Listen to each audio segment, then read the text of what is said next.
Hello everybody, the Lawn Gnome is here, and welcome to a very special, oversized pop update. This is going to cover all of your holidays and carry you right on into 2015.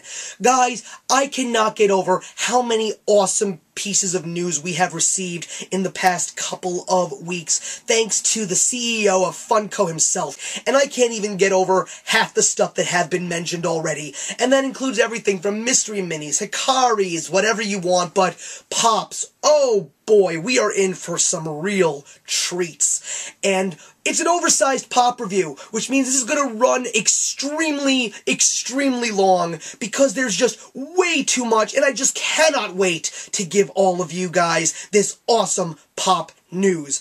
So, including that, there's also going to be an expanded version of my own collection expansion, and we're going to start off with that from some very special off-site locations. Let's begin! Welcome to an off-site location. Who says I don't know how to improvise? With a very interesting themed placemat and a paisley background, I have been wanting to try and get my hands on my girlfriend's pops that I have gotten for her since Sorcerer Mickey. Now, thanks to going to somebody else, you have the ability to actually bring them to your fans. So here are my girlfriend's 3 pops that were added to her collection, thanks to me. We're going to go over the first one, which I got for her quite some time ago, and it's the Hello Kitty. When it comes to Hello Kitty, one of the few things is you take a look at logos or symbols that represent major products and corporations. You have the golden arches of McDonald's, the Nike swoosh, Coca-Cola symbol, but Hello Kitty is one of the most recognizable products in the entire world, Japanese-based, of course. This is definitely one of the most interesting pops that I have ever seen, especially considering the fact that her head is a lot bigger than most pops, and this is a character that so many little girls just absolutely love, and when I took a look at it, and so many people had talked about it, so many people have reviewed it, and my girlfriend said this is one of the most adorable things I have ever seen, so of course when I found her on a shelf in a Barnes & Noble, I had to say, yeah, this is going to her, and I never looked back. She's adorable, she's absolutely cute, and my girlfriend is very happy to have her in her collection.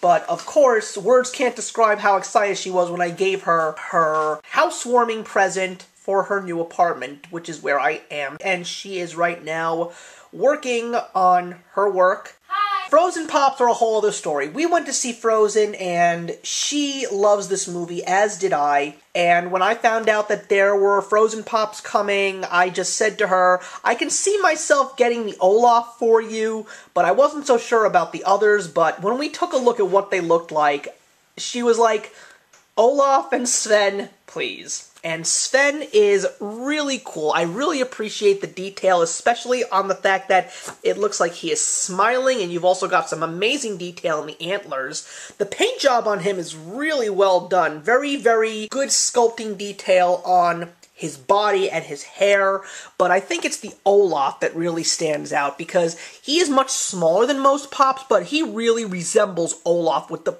big, bright smile.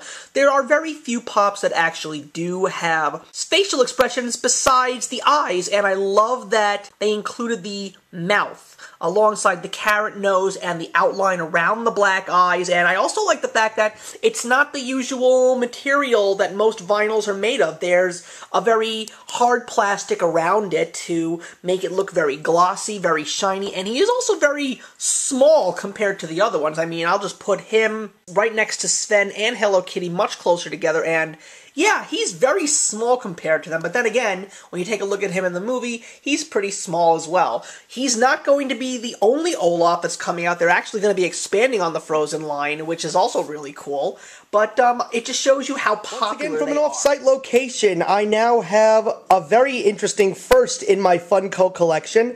I said that if Big Hero 6 was in fact going to be a movie that I was going to absolutely love, and Baymax was going to be the character that critics said that fans would appreciate him for. Turns out, there was no disappointment. So I said that if I loved Baymax, there would be a Baymax in my future, and lo and behold, there is. I got myself, well, it actually was a gift for the holidays, of course, my very first oversized pop, and that, of course, is the 6-inch pop of Baymax. And this is a fellow in the world of Disney that she likes to call what? Betamax. If you know what Betamax is, then I don't feel so old right about now, so congratulations to you, and feel free to put a comment in the box below if you do know what a Betamax is, and if you actually know someone who owned a Betamax. That would be pretty cool. Anyway, let's take a look at this pop. It's big. It's very, very big. And I also want to show you guys, I actually bought a little fella who we already introduced a couple of months back. My girlfriend Sorcerer Mickey is making a special guest appearance. This is also a first. This is the first time that a reoccurring pop comes into my review, and the reason why he's here is because he is the godfather of the world of Disney, Mickey Mouse, but I also wanted to show comparisons. So let's take a look at the boxes. I'm going to put the Sorcerer Mickey box, and I'm going to move Baymax over here. This is the comparison of the boxes. I mean, wow, that's pretty big, that box. And the only thing I'm upset about is the fact that the box is actually a little bit of the flimsy side. It's made of a different material than the regular-sized Funko boxes. They are a much more manageable cardboard material to deal with. This one's a little bit thicker and has a chance to rip and fall apart, so one of the things I need to do when I get back home is to fix the box just a little bit, but it's still good. And when we compare the pops themselves, just going to put these together. Get Sorcerer Mickey over here. There you go. You can see that Baymax is quite large. And it's actually really cool they're actually making pops like these. I mean, he's not the first oversized pop. There's a Desolation of Smaug Smaug. There's a Deathwing in the world of Warcraft. There is the Stay Puft Marshmallow Man in various forms in the Ghostbusters line of the movie line of Funko. But I love this pop. And another thing I completely forgot to mention was he's heavy. This is a very, very heavy pop. You gotta be very careful if you actually drop him, if you plan on running around with scissors or something like that to a degree. But what I love so much about Baymax as a pop is the fact that he's not a difficult pop to create because he looks very much like himself in the movie, except for the big head, little body, which is the pop. Even though he's a very, very plain and ordinary pop, it's just the whole atmosphere that comes with him that makes him so wonderful. And I also like the patchwork on the arms and on the sides of his chest, as well as the legs and the feet. They got the little grooves and the lines and everything, and also the little circle where his heart's supposed to be, where his hard drive is in the film. But I have this pop because Big Hero 6 really was a great movie, and I know that my girlfriend can vouch for that. And I mean, she was a big Frozen fan, but she really loved this movie. And I really loved the fact that it was very original, and the fact that it was very action-packed, sort of like The Incredibles, but it also had a ton of heart. And Baymax really was the heart of this movie. I'm very proud to actually have this oversized pop in my collection. Will he be the last one? I have no idea, because I have no idea if there's ever going to be another pop that is oversized that I'm actually going to like and want to add to my collection. But for now, I'm sure that my good old friend Sorcerer Mickey can vouch for me by saying how proud he is to have Big Hero 6 in the Disney family. So as always, guys, we're going to start off with the kings of specials, and that, of course, is Hot Topic. Hot Topic is giving us a special Disney, as well as a special comic book-related pop, and that is going to be the Black Lantern Reverse Flash, which looks pretty cool, if I do say so myself. But I think one of the more anticipated ones is the new Elvis Stitch. I absolutely love the fact that they are doing this, and I think that he is ultra cute, and I'm sure there's going to be so many people that want to add him to a collection of theirs. Entertainment Earth, which is also a very well put together site when it comes to all of your pop needs. They're also really good when it comes to their prices. I highly recommend you take a look at their site. They've got a great selection of pops and their own exclusives. Their exclusive that's coming out in February is going to be their Dancing Baby Groot with a Ravagers logo flower pot. And I was interested in picking up the Dancing Baby Groot. The regular one comes out in in December, but I have to admit that I am going to probably want to go for this special just because I really don't have any intentions of getting other pops in general that are Marvel comic book themed. Target, of course, one that I never would have expected to actually get into the pop game, is making their own JMO, which is a mashup of Jake the Dog and BMO from Adventure Time. Walmart also is getting back into the game with their Racing Stripe Toothless. Now, I know that a lot of people love Toothless. I loved How to Train Your Dragon too, and I have to admit that the details on this pop are absolutely gorgeous. And if you have no intentions of collecting the entire How to Train Your Dragon 2 pop set, but you definitely want a Toothless, then I would highly recommend you go for the rare one as opposed to the plain one. Walmart is also doing a very special 3-pack Olaf and Elsa with an oversized Marshmallow. And speaking of Marshmallow, it looks like there are going to be more Frozen Pops coming, and they are going to be an Elsa with a scepter, Marshmallow on his own, and an upside-down Olaf. So alongside the ones that I've already mentioned, there's 3 more coming in the Frozen line. I am blown away by how popular Frozen is and how much Funko is really milking Frozen for all it's worth. Now here's one I had no idea that was coming out. Funimation, the English dubbing company that does Dragon Ball Z in the United States and Canada, is doing their own pop special. The Goku Super Saiyan God version of Goku. He was featured in the recent Dragon Ball Z film Battle of the Gods. So as you can see, here he is with the logo on the gi, as well as the purplish pink hair and eyes in the film. I am really surprised that they're doing this, and I'm also really surprised that it's a Funimation exclusive. You can only get it on the Funimation website. Midtown Comics already had an exclusive this past summer with the Red Sun Superman,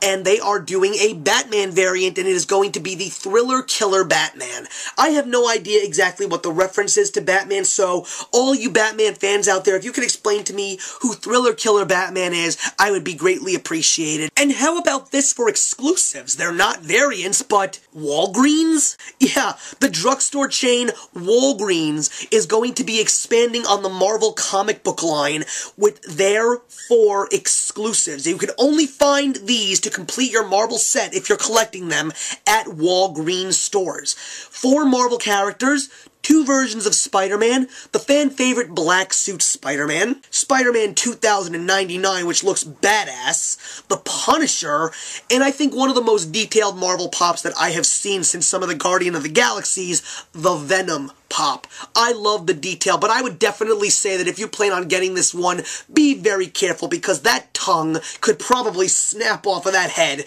any minute if you just drop him by accident. So be careful with him, but he looks so awesome, as do these others, and I'm really impressed with the fact that it's Walgreens of all places that is expanding the Marvel line in this fashion. Another line that is expanding, of course, I already mentioned this earlier this year, but now we have good glam shots of the newest expansion set of Game of Thrones. You've got Dany in the blue dress, you've got Jon Snow in his watch gear, you've got Sam, you've got Peter Baelish, who I have to admit, even though I had no intentions of getting a Game of Thrones pop for myself, he happens to be one of my favorite characters on the show, and I really am thinking about purchasing him.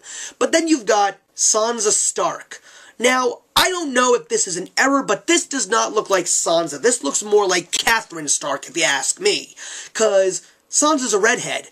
This is a brunette by far. So I don't know if this is a mistake, but I knew that Sansa was coming out. So I'm hoping that they do make Sansa correctly. And if this was an actual error that is going to be featured in a pop somewhere down the line, possibly as Catherine, I'm hoping that that's the way she will look, because it looks pretty good. So let's get into some new sets that are coming out next year, especially ones right now that feature actual glam shots. Big Trouble in Little China.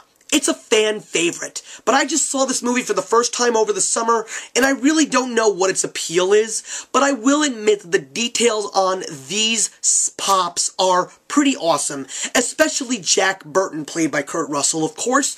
I love the fact that they got the details on his t-shirt absolutely perfect, as well as Lopan and the three gods Rain, Thunder, and Lightning with their big hats, and Gracie Law, also amazing details on the crown and the eye makeup. Please throw your comments in the box below on why this is such a cult phenomenon as far as a terrible, cheesy 80s science fiction action movie. Jupiter Ascending, which is the newest film from the Wachowskis, starring Mila Kunis and Channing Tatum. I absolutely love the details on these pops, especially Queen Jupiter. I also have to admit, through to the trailers, the movie is starting to grow on me, because the Wachowskis are known for very original science fiction films, and you really don't get much of that these days, especially when it comes to original stories. And I'm having a feeling that if this movie does catch on, the pops will be popular as well. And speaking of the Wachowskis, oh boy, the Matrix pop line. Look at how awesome these pops are. I have never seen so much detail on sunglasses. Neo, Morpheus, Trinity, and of course, Agent Smith, played by Hugo Weaving. This was the first time that the mainstream ever actually saw Hugo Weaving in a big role, and of course he is now set for his life with being in this trilogy and being in The Lord of the Rings and The Hobbit, but wow. I am blown away by the detail on these pops, and I'm not surprised, because when it comes to major popular lines in film and television and pop culture, you will see better details on pops themselves. And I wouldn't be surprised if this one ends up being one of the more popular pop lines in 2015. Speaking of popularity, this is more of a cult classic in science fiction than you could possibly imagine. The X-Files. I think that this was a long time coming. Mulder, Scully, the cigarette-smoking man, and of course an alien. What blows me away the most on these pops is the details on these two FBI badges are beautiful. Absolutely beautiful. And especially the detail on the cigarette-smoking man holding his cigarette, because that is exactly the way he held it in the show. The X-Files is extremely popular. It was a pop culture phenomenon, and I am so excited that they are turning this show and these two films into a pop line. And now something for the kids. The Penguins of Madagascar. They're becoming a pop line, so alongside Penguins of Madagascar and the How to Train Your Dragon line, that means that Funko has DreamWorks licenses. So what does that mean for 2016 and beyond? Are we going to see Madagascar lines? Are we going to see Shrek lines? Shark Tale? What are we going to see from DreamWorks animated lines?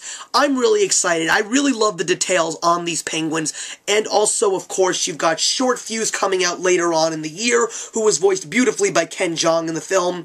I'm really excited. These are adorable pops, and I wouldn't be surprised that these fly off the shelves when they get released at the beginning of 2015. Speaking of popularity, John Hughes, the god of teen comedy. 16 candles. Look at these. You've got Samantha, Jake Ryan, Long Duck Dong, and of course you've got Farmer Ted the Geek. This is an awesome line. And I know that there's going to be more John Hughes lines coming out, so maybe we'll finally get a Ferris Bueller line. I am happy to say that this is a line that I would give my sister as a gift, because she loves this movie. It was so influential. It was influential to so many, and I am really excited to see what these look like up close. And oh my goodness, Star Trek: The Next Generation. I am not as big of a Star Trek fan as most, but I do love what it is and what it represents in the world of pop culture. But Star Trek: The Next Generation, to me, it's the best Star Trek series of all time. I love these characters, and I have a feeling that this is not going to be the entire set. Patrick Stewart. I think that Picard is so much better than Captain Kirk, and I love the details on that pop. The Will Riker looks like Jonathan Frakes. The Data looks beautiful, although I think that the LaForge, the whole big head, tiny body thing, I just don't like the way the visor looks. Worf, Locutus, Troy, and a Klingon, I mean, wow. I am blown away by this line. Hopefully the Crushers will be added to this line. I would love to see Q added to this line. Maybe a Romulan, Tasha Yar. So much more that you could do with this set, but the fact that there are this many pops coming out with such great detail, such a fan following, this is a great set to look forward to when it comes out next March. So now that we've seen glam shots, let's take a look at some sketches in regards to licenses that are being taken next year. We've got Orphan Black. I know that I had mentioned that this was a show that was coming out. I never got comments from you guys to let me know what this show is like or what it's really about, but some of these pops look pretty good as far as details, especially the blood splatter one. I'm really excited to see what these actual pops are going to look like when they actually get glam shots. Another big science fiction phenomenon, Battlestar Galactica. What I'm really impressed with in regards to this line is the fact that we have some pops from the old 1978-79 Battlestar Galactica, but also the series that came out in the 2000s. And I think the details on these pops look pretty awesome. Guardians of the Galaxy is expanding as well. With a villain set, you've got the Collector, Ronan, Nebula, you got Yondu, and you've also got an oversized pop of Thanos. But this is why I'm a little bit weirded out. Thanos is an oversized pop. Why was Darkseid in the DC line a regular-sized pop? He's obviously supposed to be the same size as Thanos. But then again, how big is Thanos really? He didn't look extremely huge in Guardians of the Galaxy, so I'm curious as to why he is an oversized pop. Do you guys agree with the fact that he is going to be turned into an oversized pop? Please leave your comments in the box below. Whovians, your wish has been granted. You have got your Doctor Who pop line coming out in 2015. 4 Doctors coming out, which most likely are the most popular, especially the David Tennant and Matt Smith ones. But here's the thing that I am excited for. Take a look at the bottom. I am not a fan of Doctor Who, nor do I intend on seeing the show or collecting these pops, but obviously there's a TARDIS. But what is it? Is this just a plain pop? Is this an oversized pop? Or is this a pop ride? I think that that's a pretty awesome idea for a pop ride. I don't see if it's mentioning if it is, but if it is, I think that this would be a very big treat for Doctor Who fans everywhere. So I really hope that you guys appreciate the fact that this line is coming next April, and I think you guys also like the details on these pops as well. Whew, that was a lot to go over, I have to say, but we're not done yet, because there's still one more tease. In the past couple of days, we have been told of a couple of pop lines that are coming. These are not rumors, guys, and these are pop lines only. Look at this. We've got a little something for everyone. Some that I am really excited to see, and some that I am interested in purchasing. Let me know which ones you are interested in purchasing, guys, because, wow, I am so excited for Seinfeld, because I wanted this to be a pop line. How big is this line going to be? Are there going to be any special exclusives to this line? A Friends line? Wow, how many people are excited for that? A Saved by the Bell line? An Arrow line? I can't even go on. This is just too awesome. Funko is amazing. This pop line is ingenious, and I am really excited to see the rest of 2015's lines. Is there still more on the way? What's new? Just so much. As you can see, this is just a fandom in me just busting out. We are really going to be experiencing an amazing 2015 when it comes to Funko Pops. Thank you very much, guys. Have a wonderful and happy holiday season. I hope you guys get plenty of pops for Christmas and Hanukkah and Kwanzaa, whatever, and I'm looking forward to seeing your videos on them, and I'm especially looking forward to when I start up my show next year. Once again, I'm going to be doing a collaboration with Colton Cubs fan, the duo that is all about pops all over YouTube, and I can't wait to talk with them in regards to a very special 10 for 12 that is Funko Pop related. So for now, guys, enjoy your pops, have fun, and actions speak louder than words.